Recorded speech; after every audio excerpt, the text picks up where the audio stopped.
Hey, Gyi, this is our show about predictions, a review of last year's predictions and a look into Conrad's crystal ball. But most importantly, we got one of our most important predictions correct last year. What was it? Michigan wins the national championship, which we're still celebrating. We are still celebrating. I hope all of the swag that they shared was very, very well made. I don't anticipate purchasing a new Michigan national championship, anything, for a good while. Will you be predicting a Michigan national championship this coming year? Stay tuned to find out. Stay tuned. And, it's the new year. I want to thank everyone for sending all of the gifts, including, I got this from Jessica over at Consult Webs. We've got some hanging ornaments hamburgers, just to be completely on brand with LHLM. So I'm leaving the Christmas lights up with the hamburgers hanging in the background as a reminder for everyone to say thank you for all the awesome presents and swag you got over the New Year's. Very nice. Well, Happy New Year. What are we talking about in this new year? So we have a ton of news that has hit since the holiday season. So we've got news, and then we're going to go on a retrospective review of our crystal ball predictions from 2024. And you and I are going to talk about what we think is going to happen in 2025. This is always one of our most popular episodes, so please stay tuned. Let's go! Welcome to Lunch Hour Legal Marketing, teaching you how to promote, market, and make fat stacks for your legal practice. Here on Legal Talk Network.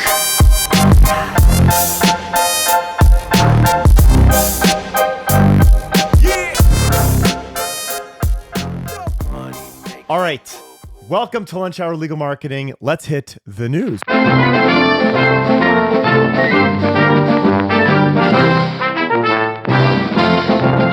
Hey, Gyi, first up in the news, did you have an absolutely horrible Monday? What a great way to start the first full week of the year. Our friends at Google, we assume that it's a bug, but the Google business profiles in the local pack went haywire. I have a question. Seriously, did you lose your mind and drop everything and try and fix it? Or No. Did you not panic? I am a salty veteran, Conrad. You know what I did? I went and asked every other local SEO I know what they thought, and the consensus to a person was, this is most likely a bug and is most likely going to revert. But here's my thing about all this. One, this is part of the reason why you hire an expert, because the expert can help you assuage your fears and also is part of a community of a lot more experts that can have conversations about this. But two, the thing that really frustrates me about this, where is Google? Where is Google taking accountability for this? I mean, you've got small businesses across the country. And for folks that have no idea what we're talking about. Yeah, we should give an overview of that. Yeah, many of across the board of clients that we monitor rankings for, many completely vanished from the local packs. And in their place was often a firm that had never been in the local pack before, didn't have reviews, didn't have a lot of the traditional optimizations and signals that we would expect from a firm that would show up in the local pack. And they were gone. They were completely gone across the board. And in fact, I shared on LinkedIn an example of one of our ranking charts, but that ranking chart, Search Console data validated it, the rank trackers validated it, anecdotal spot checking validated it. They were gone. It was a mess. We actually did the opposite. We kind of pulled the fire alarm, panicked, and it kind of goes back to my perspective that I don't want to hear bad news from our clients. I want to deliver the bad news. So we really kind of went out of our way to look for problems, spot check things, and what did you find find? Our clients. It was a clusterfuck. I mean, it was a complete disaster. But did you find anything meaningful? Like, was there any pattern you could identify? Any insight from the research? Yeah, the pattern is all of a sudden things went to hell, right? And but there wasn't any consistency to it. There wasn't like was there a geographic pattern or practice area? No, it was everywhere. It points to a bug, and like a bug, it was solved within 6 hours. And but that sucked. Okay. While we're talking about Google, lawsuit from Frank Azar. Frank Azar won a lawsuit against a different law firm, the Alabama Hammer, Michael Slocum, who was bidding on Frank's names with some level of subterfuge. And from my understanding of what happened, people were calling in to the firm and were not being corrected that it actually was not Frank Azar's firm. Now, Frank happens to be one of the by and large, the largest advertiser in the Denver market. And so there's a lot of brand traffic available for that. Now, it's important for us to note here that it is not illegal or against Google's guidelines to bid on competitive terms. However, it is to purposefully confuse and mislead consumers. And that is, now that suit has been won by Mr. Azar, or at least settled by Azar, it seems that is what was happening. So we talk a lot about brand over here. I think this is a cautionary tale of what not to do. Well, it's an important distinction that you're making there. I think we really need to call it out. The lawsuit ultimately, in my reading of it, turned on the fact that this firm, Azar had private investigators calling the firm, asking if it was the Azar firm, and the receptionists weren't saying, no, it's not the Azar firm. Like, this was pretty actively deceptive, which is not has not been ruled the same as merely bidding on a term with your own ads. That's a totally different thing. And most courts so far have said that. Now, whether that's a good idea, whether it's a good way to make friends, whether those ads are going to convert profitably are totally different questions. Yeah, and we've had these conversations in the past. There's lots of previous episodes to talk through, but being misleading, full on no. Okay, back to the positives. Gyi, I received an email yesterday. More news. LHLM has been recognized as a top 30 legal marketing podcast. I'm the founder of SpeedSpot. I would like to personally congratulate you as your podcast, Lunch Hour Legal Marketing, has been selected by our panelists as one of the top 30 legal marketing podcasts on the web. Good for us, Gyi. Well, we've actually been recognized on this feed spot before.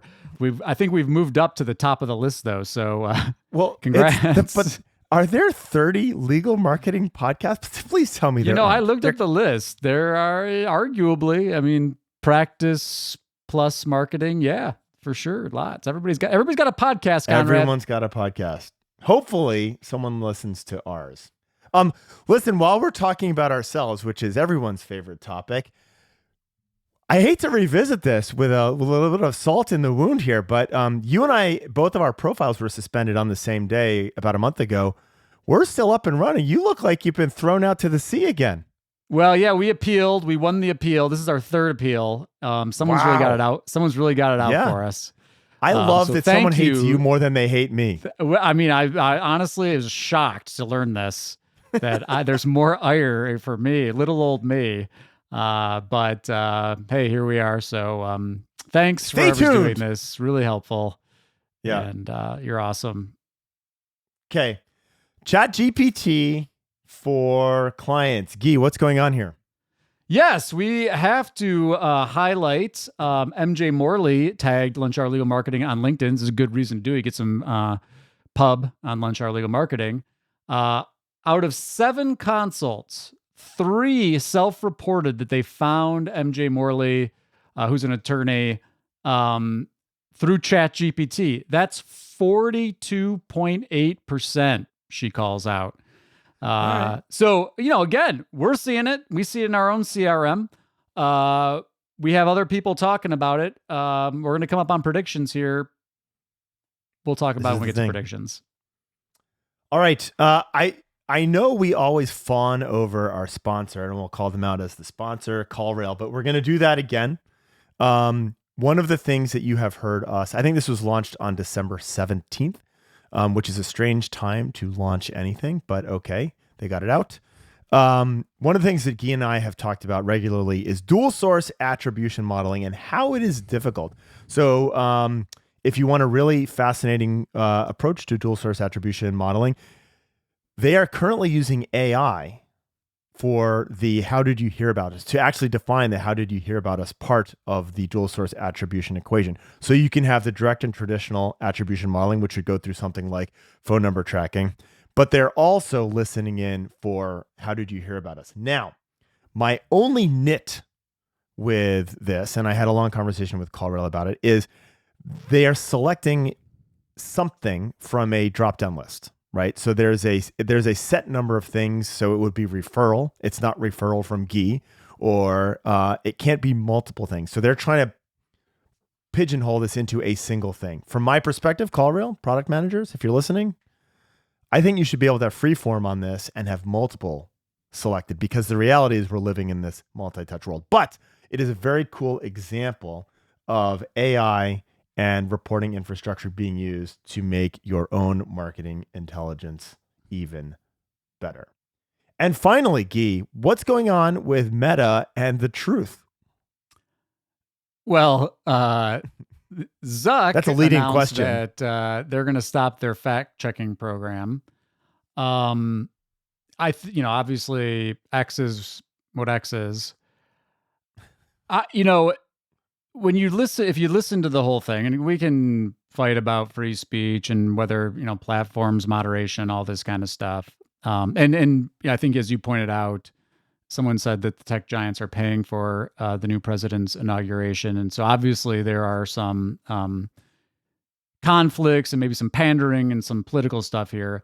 Wait, are you saying that it's strangely coincidental that we stopped fact checking while the tech giants decided to start paying for Trump's inauguration? Is that what you're saying? Well, look, I haven't gone deep. I don't have any research on this. I'm just going by what the 10 seconds I gave Zuck on his announcement. But here's a point. The fact checking is not completely bias free either. And he's recognized that, they make mistakes and they're going to default on more stuff, even if it's misinformation available in the feeds. Now, again, I fall on this. I'm like the platform, we also, I want to clarify something. And I'm not a First Amendment expert by any means, but we're talking about private companies moderating platforms, not the government, except you might argue that X is now state media. Yeah, come on. You can argue that. You can argue it. I mean, technically it's not owned by the government. And we can get all the nuances of all this. They're free to let misinformation out. I mean, there are way more sites on the internet that have much more misinformation than Meta and Twitter do. Let me tell you, if you've ever gone down the rabbit hole. And no one seems to be complaining about those. The complaint is that Meta and X and TikTok have more eyeballs. So anyway, I'm just trying to, I don't know. I don't even know if I'm playing devil's advocate on it. There's accountability with the reader. There's misinformation everywhere. If you can't have free speech without misinformation, that's just the way that it works. All right. So 2025, full of the echo chamber of your own stupidity. Much like the previous years before it. It's going to get worse. It's going to get worse. Yeah, but again, I think, if you look at the numbers of like the moderation numbers, again, the stuff that's really bad, it's really bad. But you saw tons of misinformation before. This is going to be incrementally different. Anyway, that's my opinion. Go get it. YouTubers, hit that like or subscribe button. Let's keep this conversation going. Leave a comment. Ask a question. Give us a suggestion. Give us some feedback. Ask us who we are. And here's another episode you might like. If you like predictions, check out last year's Crystal Ball episode. We're going to be referencing it, and you can see how we did. Did we get our predictions correct, or did we fail miserably as usual? And we are going to recap our last year's prediction episode. So we're looking at our 2024 predictions and how we did. And I'm going to start by asking Conrad about his first prediction, which was talking a lot about AI for the practice of law in 2024. Conrad, do you think that we talked about AI for practice of law in 2024? Yes, we did. I don't even need to pull out the crystal ball. It is still sitting in the back of the closet behind all the Christmas ornaments. I don't need to pull that out to have a look at that prediction.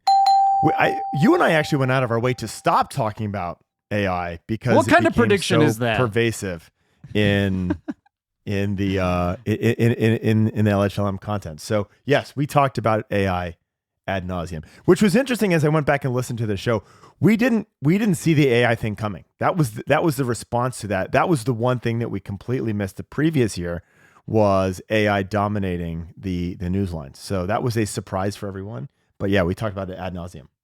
All right, Gyi, you talked. I'm curious what you're going to say on this. Lawyers rush to client service. Did lawyers rush to client service this year? Rush was strong. Yeah.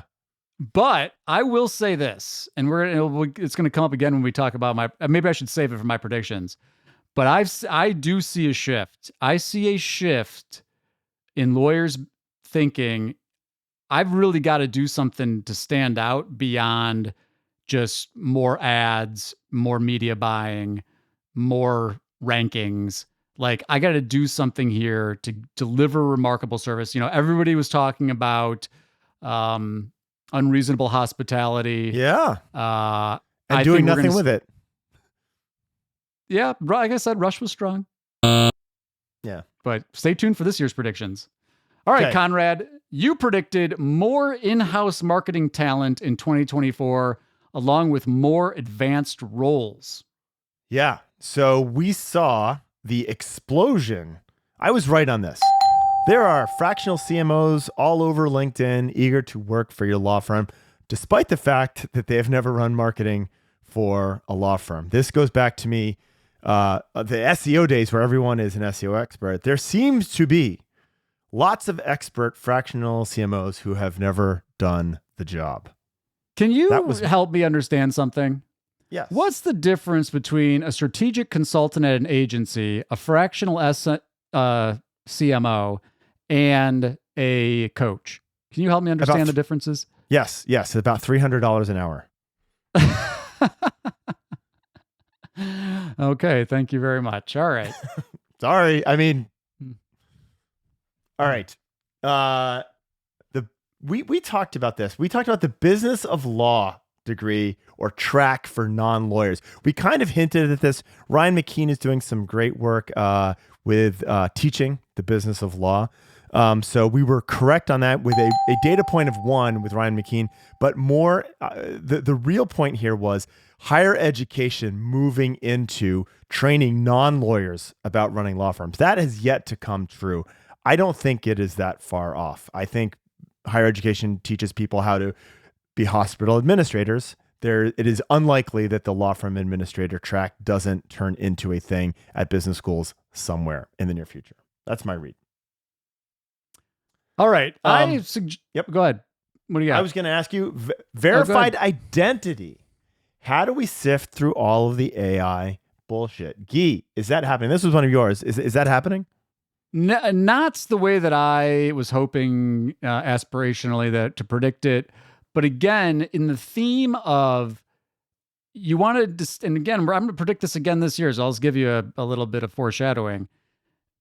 When everybody's using AI avatars and everybody's using ChatGPT to spit out content, the thing that stands out is that people think it's coming from you. It's what can you do that the bots can't do? What can you share? What can you communicate? What can you publish? What can you record? And I do think that we're going to see that more. I will say this, my prediction was probably ahead of its time. And I do think that, and I'll predict it again. I was wrong. We didn't see any verified identity in 24. We're going to see more and more people talking about this concept of verifying identity and these 2 layers to digital. One being I know it's you, and the other being anonymous, or it might not be you. So interesting, and maybe we should save this for later, but I'm wondering if people care. They do. They do. Look at all the industry reports.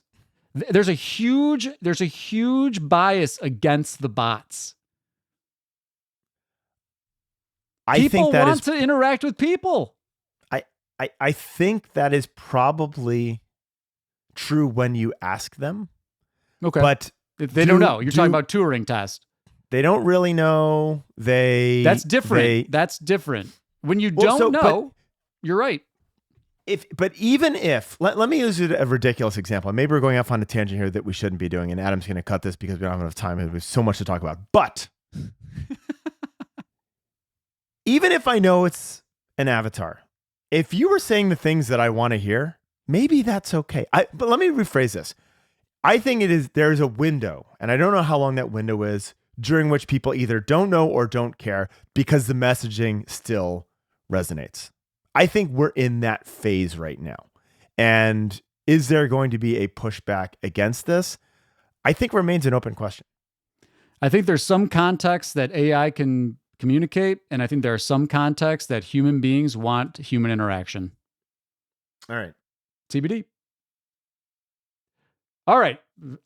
Size matters. Bigger firms can gather more reviews, stand out more. Corporate trend in legal. Conrad. 100% nailed this. You got that one for sure. In fact, I'm predicting more of it coming up in our next segment. Yeah. There is just such a advantage in being larger. It's so many levels that will continue into 2025 and 26 and 27. Yep. All right. You talked about financial accountability of the in-house marketers and agencies, specifically the decline of vanity metrics. Are you seeing this? Yes. Now, okay. Is it widespread? No, but the conversations that lawyers are having, the conversations that you can see on LinkedIn from the marketing people have definitely shifted towards business metrics. I think the lawyers are wising up. And, is it widespread yet? No. Are there agencies that are still reporting on ranking reports and traffic metrics not tied to any conversions? Yes. But that wave I think that is already, I don't know if it's at the peak of the wave, but that wave is, what do you call a wave that's on its way up? Ascending? Cresting. It's an ascending wave? Cresting. It's cresting. That's what I was looking for. It's cresting. All right. Diversification. So away hold from on. Google. I think this is interesting. I have seen, and I'm reinforcing your point here, there's been a lot of friction, static between agencies trying to hold on to those old metrics and businesses trying to push the conversation towards business metrics. I have seen that over and over again. And there are still plenty of agencies that are living and kind of clinging to what used to be an easily manipulable data point. And good for you, the legal industry, for pushing the agencies around because it's been too long. And it goes to the conversation of why a lot of these firms are moving these functions in-house, because they're like, I don't trust these agencies, and these people in-house are more trustworthy, I suppose, is the way that they might frame that. Yep. Anyway, diversification away from Google. Conrad. 100%, at least with our clientele, and this is deliberate on our part, we've seen a 38% growth in marketing channel diversification. So our clients specifically, because we're pushing this, have been advertising, having presence, etc., on more channels. You go back to our LHLM conversations from 3 years ago. We're talking a lot about Google pay-per-click. We're talking a lot about Google SEO.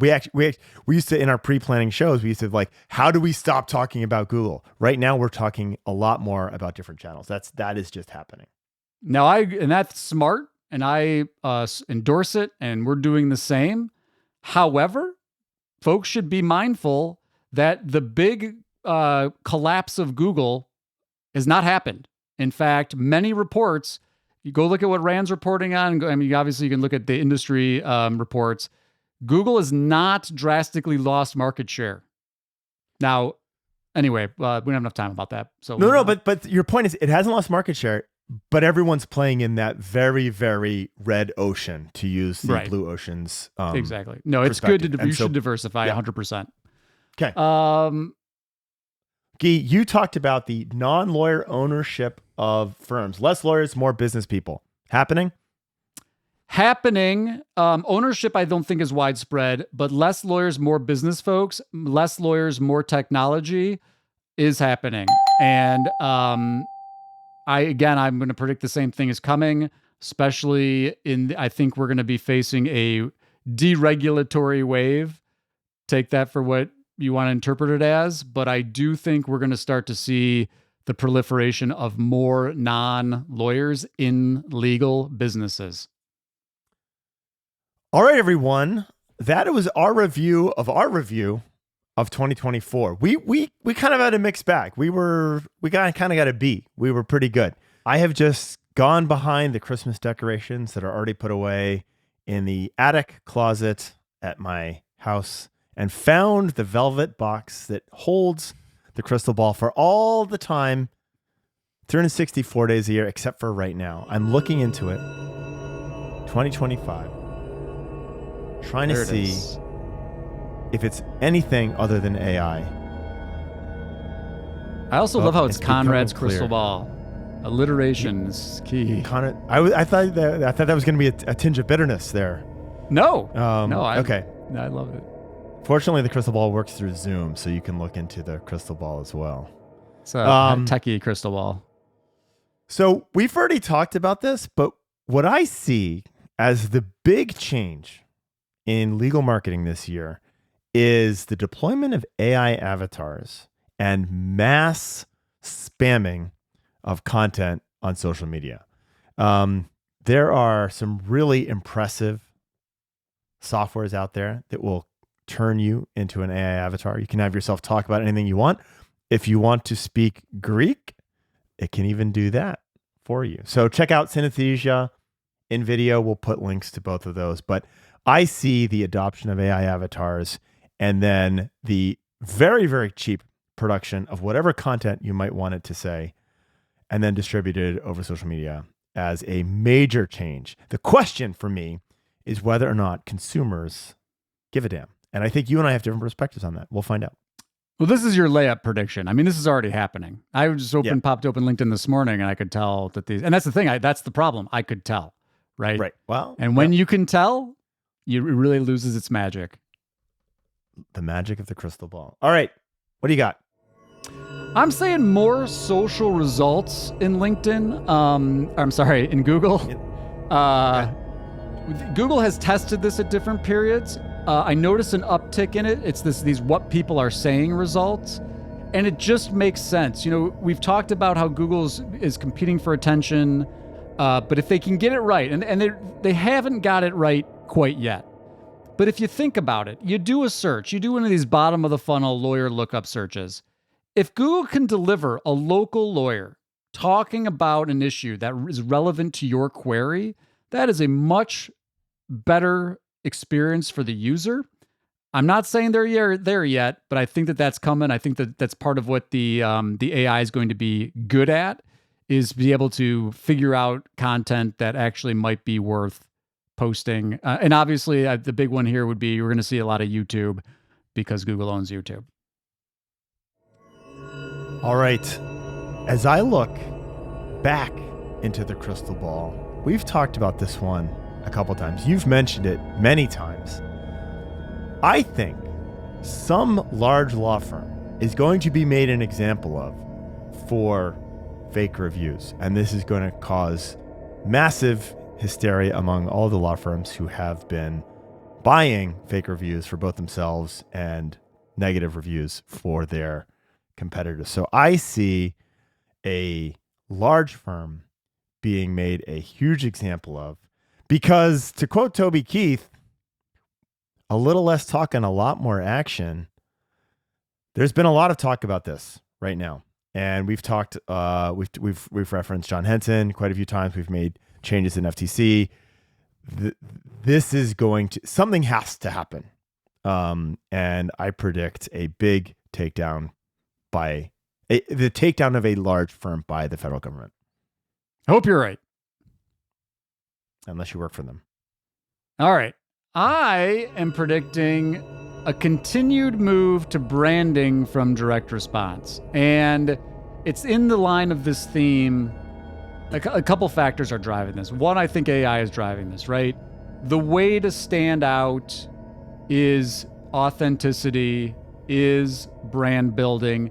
Skip Google. Get your next clients to skip Google. Get your next clients to skip asking for a referral. Have them come to you because they like and trust you. Now, they like and trust you because they've seen you online, you're staying top of mind, and yada, yada, yada.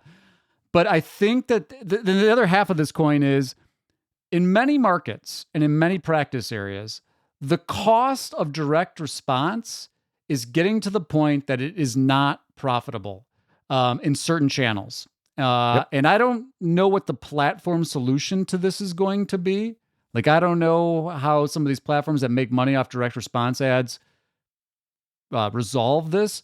But no, this is their solution to make it so expensive that they've won the game. They're not incented to make it more cost effective. No one's trying to do that. They've won the game. Well, until the advertisers start being like, this is not profitable. Correct. At which point it may ebb back, but there are so many stupid advertisers out there. Right. So I don't see that happening. I think we're playing two different games. You and I are playing the game of let's get business in that makes cost effective sense. The platforms are playing the let's maximize our profitability, and I think they've won the game. That you could be right. I could be in a filter bubble, but the lawyers that we talk to are very on. We've tried a lot of these things. Yeah, we're doing it the right way, and it's too expensive. It's just too. We would have to charge significantly more now, and that's another good point though. Lawyers, if you look at the industry reports, have not been great at raising their rates, especially through some of the highest inflationary rates in recent times. And so you couple that, you've got the cost of the advertising going up and the value to the firms remaining largely the same. That's a recipe for a change there. That's a recipe for disruption. And I think we're already seeing these lawyers are figuring it out. They're like, I'd rather build the brand. I'd rather invest in the brand. Which brings us to your prediction. Okay. More business acumen among law firm leadership. This is a holdover from last year. We talked about that last year. I saw it in the ball last year. It is going to continue. My recommendation, if you are looking for high-level executive business talent, is to look outside of the legal industry. Now, that's not a popular perspective all the time, but I will look at Mike Morse and John Knockhazel as examples of someone who's done that extremely well. John worked in the automotive industry before he came to legal, and he is, I think, and I'm not overly flattering him on purpose, but he's probably the best COO in the industry because of his external experience. I think you're going to see more people coming from outside of legal into legal places. Like, imagine what happens when people who've been working at Amazon for a decade come into a law firm. That's where we're going. All right. And I alluded to this earlier, but I'm predicting that authenticity and quote unquote realness is what ultimately cuts through the AI noise. And again, I think this is a place where there's some nuance here, but doing what the bots cannot, telling the stories that the bots can't. The bots are going to be able to do a lot of the rote production work in marketing. They're going to be able to do the basics. They're going to be able to field certain types of inquiries. There's a place for them in the automation process, and there is going to be an acceptance by the market that bots are a part of that experience. But there are going to be all sorts of contexts where when people are making serious hire decisions, they're going to be making them because they like and trust the lawyer, not because they feel like they're another number in the machine and they're stuck in the Kafka-esque AI automation, much like when you call a bank. What do you got? It's January 8th when we're recording this, an inauguration year. Inauguration forthcoming, I see that, even through my cloudy crystal ball. We haven't talked politics yet, but in the practice of law, if you want to grow somewhere in the practice of law, and I hate to say this, immigration and criminal defense will be booming in 2025. Okay. Do you agree? I think I predict this. Well, yes, I do agree. When you say booming, I think there is going to be, obviously, if the administration is going to do what they're purporting to do, there's going to be a lot of litigation. Yeah. Just no doubt about it, especially in the two areas that you reference. So I'm certainly not disagreeing. Okay. I feel like this is a perennial one for me. I feel like we're in a time of this more broadly, but we're in it in legal as well. More consolidation. I look around and I see, the firms that they got a toe in the water. They're hanging on for dear life for marketing. You got the costs going up. You've got firms that are coming closer to retirement age. You've got the big brands expanding nationally. You've got these firms showing up in local packs all over the country. I think there's going to be a lot of firms that are going to be like, I got to do something else. I'm going to retire. I'm closing up shop. I'm selling my firm. I think the macroeconomic headwinds are going to create an environment that's going to make a lot of sense for a lot of firms just to sell their firm or to merge. And so I predict that 25, you're going to see a lot more consolidation. Okay. You specifically called out the local pack. One of the interesting, fascinating difficulties that these huge brands have is having success in the local pack without spamming it. And right. we know that has happened.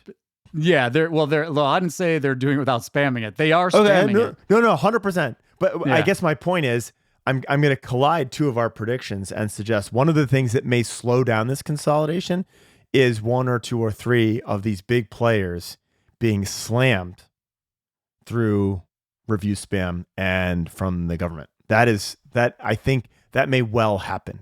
I think there's going to be that correction on reviews, and it will give pause to the people who've spent a ton of money, invested a ton of money in growing these massive nationwide brands. You know what I always think about? This hammering one to scare everybody else reminds me so much of the IRS and auditing. The IRS reports that they only audit like 2% of all tax returns, and that's supposed to keep everybody in line. But does it work? Do people not do 98% not cheat on their taxes because of 2% they get hammered? I don't know. I don't know if that's right. I don't know if it works. Anyway. Okay. But I agree with you. I do think someone's going to get hammered. If you are a marketing agency who can pass off your dirty tactics to the next client that you have instead of getting burnt yourself, it's a fair point, Gyi. Yep. All right. And you've got a very important prediction. Well, we have to leave this on a positive note. I have a question for you. Does Michigan beat Ohio again next November? Well, again, for anybody who's ever listened to anything we've said, we are very biased Michigan homers.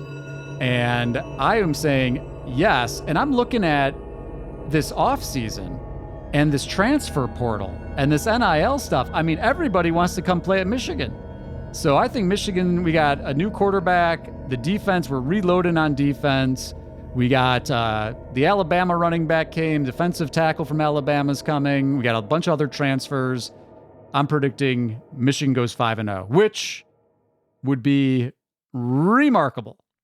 Remarkable. You didn't mention the most important point getter, the kicker. What's his name? Zlatan. He's back.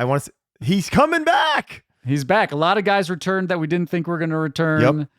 Everybody wants to play at Michigan. All right. With that, thank you, everyone. If you want to visit with me and my good friend Gyi in late November in Ann Arbor, maybe we can see you there. Until next time, Lunch Hour Legal Marketing out. Money makes a it makes a world go round. Money makes a world go round. Yeah, money make a world go round. Money makes a world go round. Yeah, money make a world go round. Money makes a world go round. Yeah, money make a world go round.